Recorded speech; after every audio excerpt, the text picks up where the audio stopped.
Hey everybody, welcome back to the Archangel 15 and my ongoing Theory of Everything presentation series. Thus far, we've covered a lot of ground in various presentations. I'm not exactly sure where everything's going to end, but I kind of like the way everything seems to be flowing. This video has a continuation of some stuff from the last video. I'm very, very happy with the last video. Never really anticipated putting so much in one presentation. After I get through that, I'm going to go to the symbolism I talked about before. I have a book especially dedicated to that. So before, I keep forgetting stuff to mention about Petra in Jordan. The magnificent stone structure carved out of solid rock. I wanted to highlight as well that it has a special astrological alignment to the astral religion and astral calendar. Modern mosques, notably, are aligned towards Mecca. Kind of interesting there. When you get into understanding the cosmos, also there's a sexual orientation and sexual nature to it as well. Per the Caldasis, I also wanted to mention that, like I said, that I talked about the Mercury vortex stuff, but the goddess Mercury comes into it as well. I have in the comments section, I post photos that are pertinent to this stuff. The last one, if you get a chance to look at those, some interesting stuff there. Per the explanation of the singularity, there's various interpretations again. Also understand, like I talked about, it's singling down to one person, but make sure you know the concept of Luca or Lucy, last universal common ancestor. Many believe it was a single ancestor with blue eyes that we all emerged from. I'm going to kind of tie this into evolution as well. There's a really interesting movie. I forget who was in it, but Morgan Freeman I know was. And there's like this woman that her name's Lucy. She's like kind of like this divine being, and they show what happens when she like unlocks various levels of her brain, like 10, 20, like 10%. She's like above even a human being, and then basically eventually she can levitate and move objects with her mind. Really, really interesting movie. Look up Uri Geller, Bending Spoons. He worked with amazing person Andrea Puharich, who I continually bring up in various presentations. I believe this and know this to be true. Like I said, if they didn't vaccinate us, feed us poison food, and if the air was even somewhat like it was maybe 50, 70 years ago, I think a lot more people would be able to do this. I personally have been able to move magnets, round magnets on a glass table back and forth, like not on some BS stuff either. One time I was on a cruiser bike with the steel wheels, and like I was able to like just like almost like free my mind, like completely clear my mind, and it was like I was on a flat surface and it was just continually moving without being on a hill or incline of any kind. You can take it for what it's worth, but this type of phenomenon does exist and is very deeply suppressed by our governments and religion. The key, as someone once told me, like I said, is to turn off your brain. You know, like the consciousness, I truly believe, exists somewhere like in your spinal column, or like a deeper connection to the electromagnetic spectrum, the sun, enlightenment. Yeah, it's kind of what the whole premise of the Illuminati is. I mentioned the whole thing about like the transparency or transposition of like frontwards to backwards. Some people are really big into palindromes, like words that spell the same thing frontwards as backwards. If you ever see like the coolest ones, I think, are race car. I haven't really found a better one than race car, and kayak is another interesting one as well. Also, like there's this in the Da Vinci Code. There's this famous painting or picture of it says Illuminati, and it says like it's if you turned it upside down or frontwards or backwards, it's like a mirror image of itself. Represents like perfect balance. You can understand that if you're correlating what I'm talking about, why it would be so relevant to the whole astral or sun worship, I guess you could say. Understand various levels of consciousness, like I talked about, and they have them actually associated with colors. Like purple is like the highest. It's called Kundalini energy, is what it's called. And again, like I said, it's like kind of gets into this sexual orientation of the Kabbalah and a deeper esoteric understanding of various phenomenon. A woman's clitoris is an example of this, like a lot of astral stuff there. Maybe I'll get into that later on, other things related. I have a corollary that I want to do before briefly moving on to like basically evolution and other things as well. But understand that this notion of the Holy Grail defies the consecration and sanctification of time. It's like the fountain of youth scene in Indiana Jones: The Last Crusade, where him and his father, drink this, and like I think he pours it on like a big, huge, gaping cut, and it like heals it instantly. It's like this fountain of youth, or like again, it goes back to this, like the water, the notion of water and a well, very, very, very sacred. You don't have to be from the bloodline of divinity to grasp this phenomenon. I have an amazing presentation on my YouTube channel about the placebo effect. It's probably between last presentation and the placebo effect presentation are like some of my proudest work that I've done on this channel. If you're interested in what I'm saying in this, please check out the placebo effect one. There's a case study that they do. I talked about it in this book, You Are the Placebo. I forget the gentleman's name that wrote it, but they take older men and they send them to like a boys camp where they do like boy-like things, like ride bikes, hike, go out in the woods. You can start like trading playing cards. Like, you get the point. It's, if you don't let your mind get old and you like keep acting young, it really like inhibits the biological process. It ties directly into the endocrine system and the pituitary gland as well. It's our world by design that forces us to get older. Like I said, they have you on a continuum. Like the rich people and their kids, they want to stay young forever. And, they want you to be a slave, work till you're about 50, 60 years old. And then once you're no longer useful and you already have kids to be slaves after you, then, goodbye to you. You go into the nursing home and you either get cancer or you get Alzheimer's. I have many great presentations on suppressed medical science as well.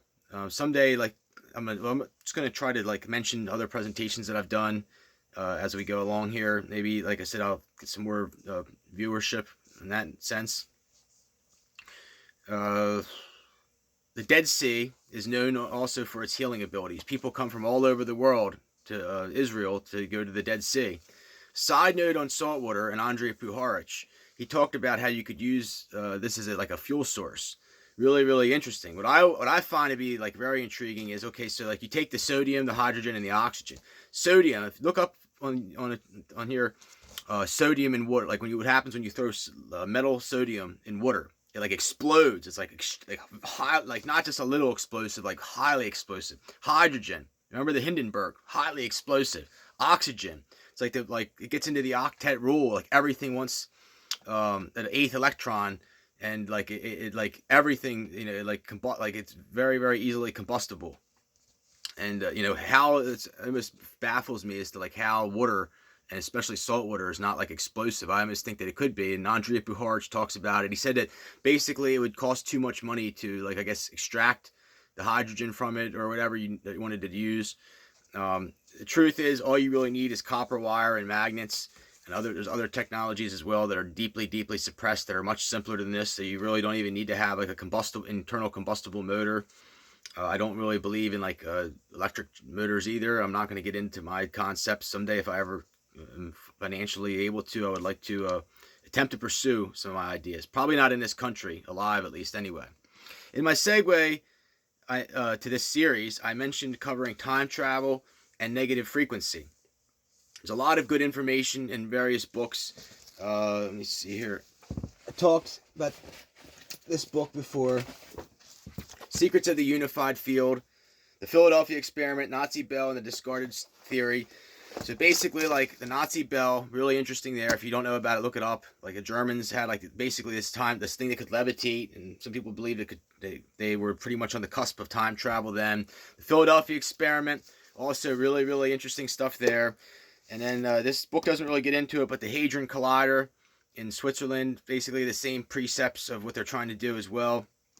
Probably stuff that's like not really for humans to mess with.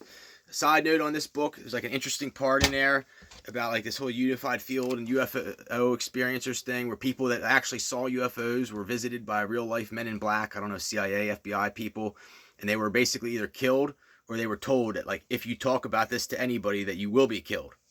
And like people that like were doing works probably much more advanced than what I'm doing, like mathematical computations, where they just came and just straight took all of their work. Really, really interesting. I remember Lanka Harizi, I talk about, she on her Facebook page, I remember reading about this guy that he invented like a radar system, like using like spare parts on his own, like he like was able to piece together a radar system, and the Pentagon like came to his house and like disassembled it and took it away from him. Really, really interesting. So, uh, look up negative frequency. If you get a chance, look up negative frequency, and like on this channel, and like in my opinion, it really explains the the possibilities of time travel. Also, it's how like AC/DC welders kind of work as well. Like one aspect pushes the current and one pulls it up from the metal.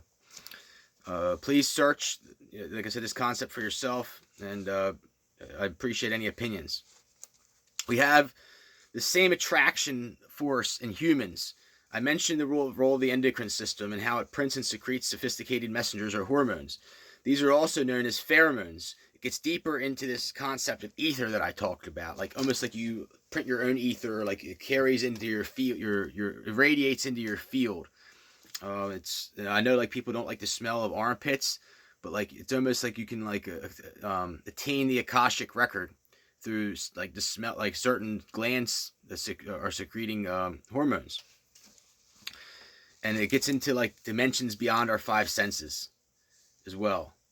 I can't really emphasize this enough, but if you understand morphine, the word morphine is from Morpheus, the god of dreams, and endorphin, and actually it gets into like the whole, it's where they got the suffix for morphine from. And it's like your brain printing its own medicine, essentially. Understand that. And that's why it's so very highly addictive. It's because it's like what your brain naturally prints itself, and you understand. So this is deeper into it gets deeper into a biological evolutionary process. Some people probably can actually purify their biofield and train their brain to secrete more of these biotransmitters, or maybe it's genetic or environmental, or I'll get into my theory on like human health and everything and pathology probably at the end of this series. But if you understand how methamphetamines work, it basically is solvents like petroleum ether and other nasty stuff that you should never put in your body, and like eats away at your brain and allows your brain, like basically when you drink Coca-Cola with the corn syrup and you like drink all this other processed food with all this crap in it, it's like gluten, it like glues up your brain and like inhibits your neurological conductivity and your neurological pathways from operating the way they're supposed to.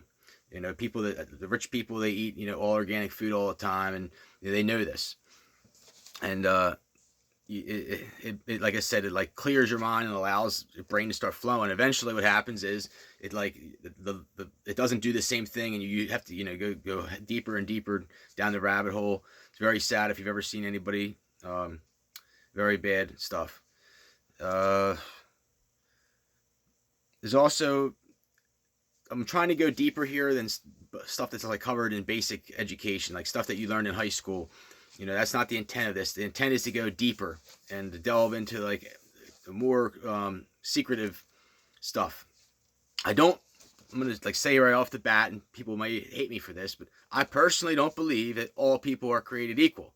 I believe that there's enough scientific evidence, like hands down, to negate any notion that people are all created equal. Like I know that in a happy, healthy world, everybody, that's we should preach and everything. We should always have respect. Kind of gets into the golden rule.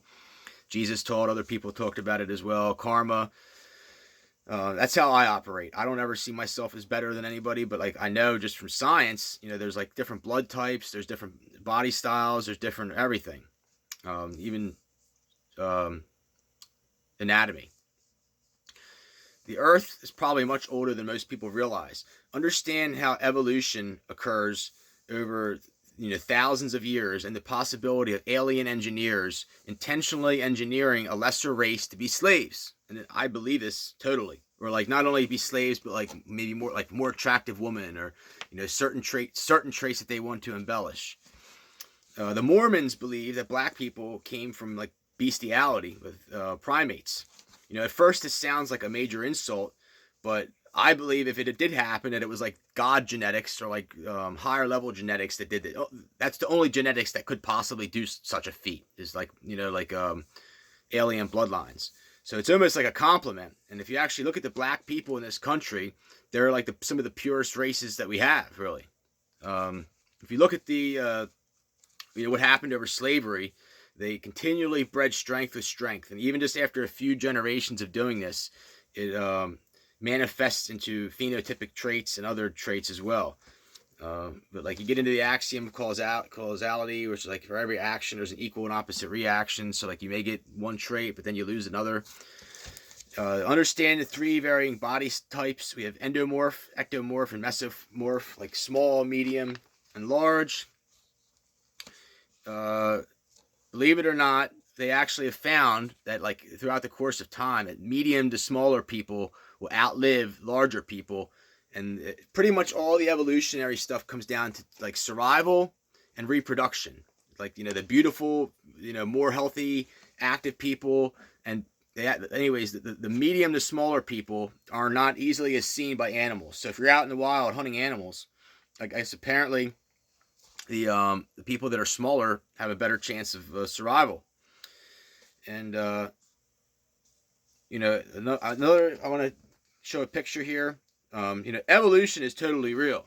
You know, whether the Christians want to acknowledge it or other people want to acknowledge it, you know, I can tell you it is. Here's a prime example. Here is a wood duck and a mandarin duck. I have a wood duck in taxidermy here, one of the most beautiful things in the world, in my opinion. The one in the front's a mandarin duck, but they're like almost exactly the same, but a little bit different. One's, you know, native. They found here it's native in the, you know, the Northeast and you know, other various waterfowl as well. And the other ones, I think, in like Asia somewhere, China maybe, I don't know. And so yeah, I mean, I could get into countless examples of that. I had an amazing teacher in honors biology in college. I went to a state school here in Pennsylvania. Another thing that really intrigues me is bats, how they're like the only flying mammals. Bats, very, very intriguing as well. I told you about the whole echolocation thing, how like they can eat like several pounds of bugs a night, and it's like a really, really interesting what they do. And also birds that can talk.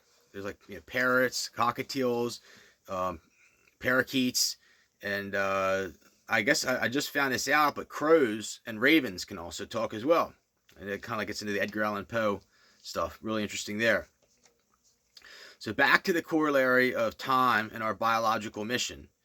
Take the solar wind image that I showed you before. Like, just think about our perception of time. Like, imagine, like, whatever it is that gives life as we know it. Like, you know, say the sun.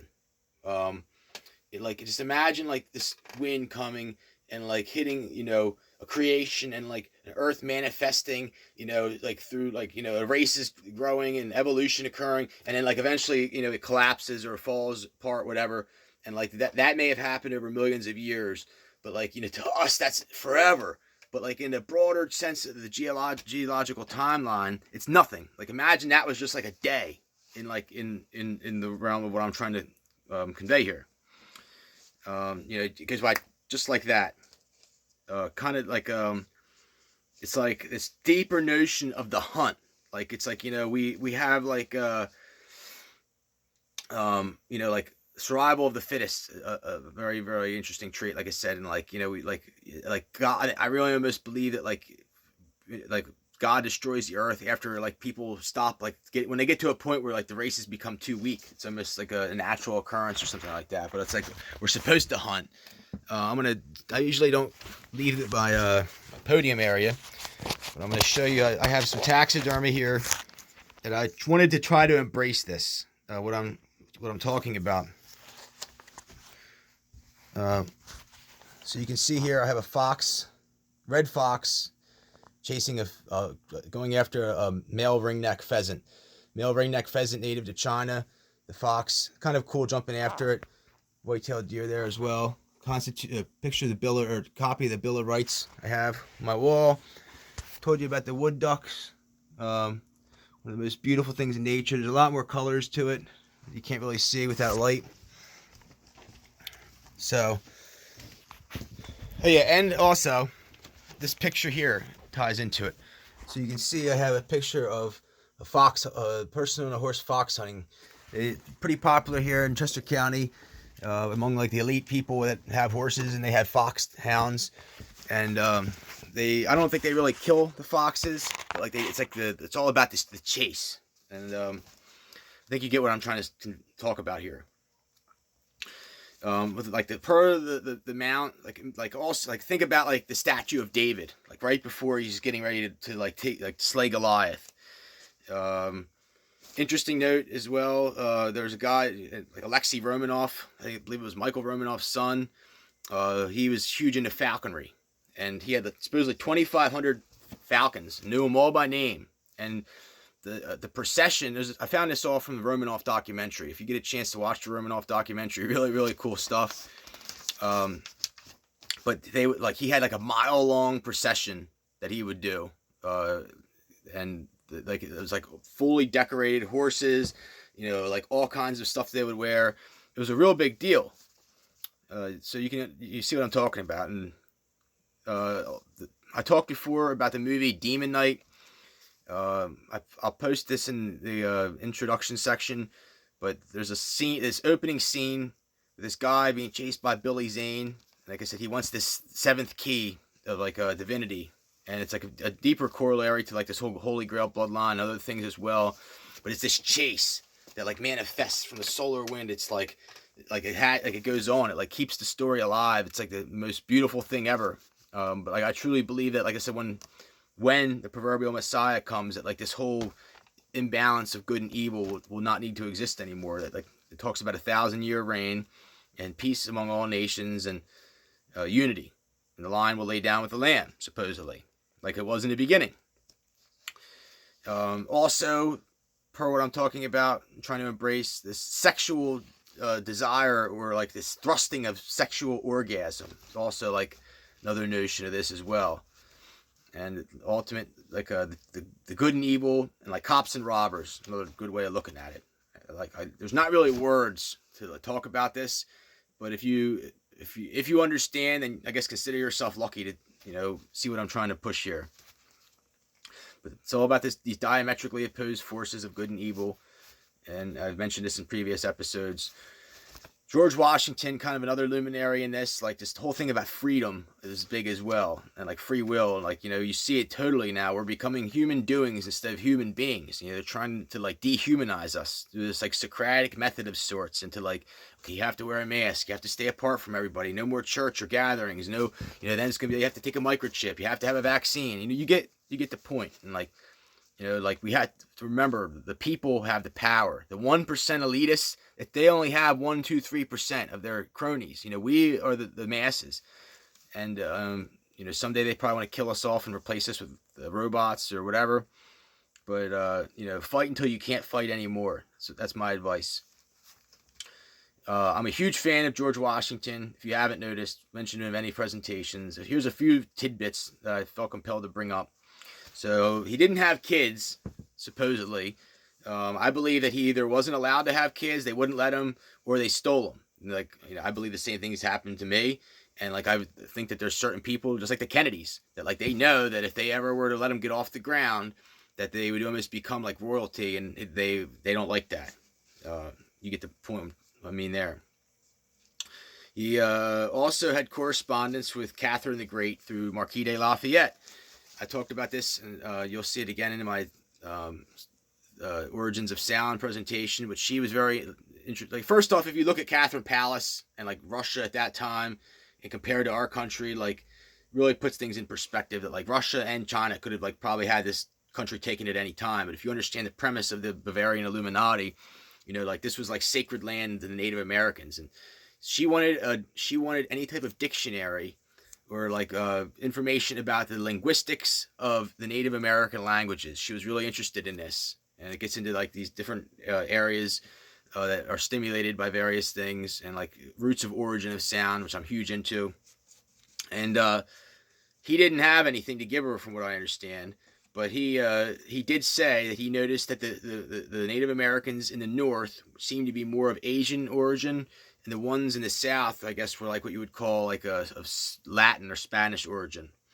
So kind of interesting there. And he gets into the whole thing about the land bridge. Maybe they came over there, and there probably were basically Native Americans were, half of them at least, were probably at least Chinese origin, and like probably from like India and also like maybe like Pakistan or like Muslim. It goes back much further, and I believe it's like the deepest suppression ever. How long the Native Americans were here. Talk about that in various presentations as well. I'm not going to go into it now. And like people give him a bad name, but remember he didn't like they wanted to make him king, and he refused. He absolutely refused to do it. He knew that it would build a tyranny that like after he would die, that it would be abused, and you get the understanding what I'm trying to convey. Um, he was an immortal, pretty much, and suicidal probably by most people's standards. I mean, there's like these like this is what his legacy was. He was this general, and like there's stories of like numerous horses being shot out from under him, like people like point blank shoot like pointing at him, pulling the trigger, and like bullets like shrouding away from him. My father, a Vietnam veteran, like he doesn't. I never honestly really heard too many stories. He never really would come out and start talking about his experiences. But like he told me that like the sound of you will never forget the sound of an AK-47 bullet whizzing by your head. It's like a very very very distinct sound. You will never, like I said, it's just it's almost like some people defy the precepts of time. Also, he had I've been to like various places, museums, Museum of the American Revolution, the Washington Masonic Temple, Mount Vernon, the Washington Monument, the archives. Love it all. Can't get enough Washington. But the most memorable thing for me, at least, was when I went to the Museum of the American Revolution, and they had his war tent there, and like they pulled up the curtain and it showed it to you, and like it just spoke to me, and like it actually like really almost spoke to me. And I felt like, his whole persona was built on this legendary war general. And then like, everything subsequent to that was probably like never as much hype as it was like the heat of the moment. I mean, think about all the varying emotions that he felt in that war tent, anguish, defeat, victory, triumph, fear, anger, pestilence, you get it. They probably had mutiny and everything, every feeling imaginable he had to deal with. And I'm guessing that like when he was on his deathbed, it's the days in that tent that he really clung and hold on to. Like it's that he would never forget those days. Really, really special. And like nothing else has ever really had that much of an effect on me. But he was definitely an incarnate being, divine person, in my opinion. Like I said, some people obviously are sent back or have near-death experiences for a reason, and some people come back as other people as well. I really believe it's proven. If you get a chance, do your research, like I mentioned on this whole evolution stuff about elongated skulls and large skeletal remains. They're really really intriguing there as well. Various races. Gila cells, also interesting as well. You understand this concept of Henrietta Lacks. Really sad, just like my family, they stole from her, used her genetics in like varying biotech studies, and they found that because she was a poor black woman from Baltimore, and like it was something special about the purity of her field that like allowed it to be so resistant to everything going on. And I almost feel like that's the case now, and with everything we have going on today. And I don't believe in the coronavirus. I believe there's a lot more going on. Global pestilence, biological, nuclear, chemical, electronic warfare that's not being talked about. I kind of given the placebo effect, don't really want to talk about that and like be a downer, especially going into the holidays. So I'll leave it at that. I visited the Mutter Museum in Philadelphia. It's sponsored by the University of Pennsylvania, and I went there and almost walked out. I was infuriated. They had this whole section on skulls. They have them from supposedly all over the world. But like there was very, very few, if any, from Asia and Africa. And it was like they were trying to hide the fact that like not all skulls are created equal. Really interesting there too. Like all African people are not the same. Like when you go around Africa, there's probably like 30, 40 different phylogeny differences of African people. Really interesting. They had Einstein's brain there. Notably, his parietal area region is 30% larger than the rest. If you see like the Jewish people, they got parietal region, they have payox. that they grow longer. Like it's like it gets into this notion of the body electric and electrical. Like it's almost like that area of hair grows longer than other places, like electrically stimulated. I could not go into a theory of everything presentation series without mentioning crystal, and specifically the crystal skulls. The one found in Belize, now it's taken to the Benson Hedges family in Canada somewhere. It's like legendary. Supposedly, like it emits like almost like it has like weather inside of it, like it clouds up and like changes appearance inside, and also like it smells. Like you say, you'll be looking at it and it'll start to smell like different like aromas. Nobody really knows how they made it. It's really, really interesting. Like if they use acid or like some kind of like alien technology, I don't know. Gets into, like I said, our brain's interpretation of other dimensions. I've heard stories in my Earth Energies book that if you take crystal, there's many different types of crystal, and put it on top of a laptop, it'll actually drain the battery. I'm going to end right here, and I'm going to start the next presentation. I'm going to change things up a little bit and just go into pictures in my symbolism book. Thank you for your time today. Hope you're enjoying this series.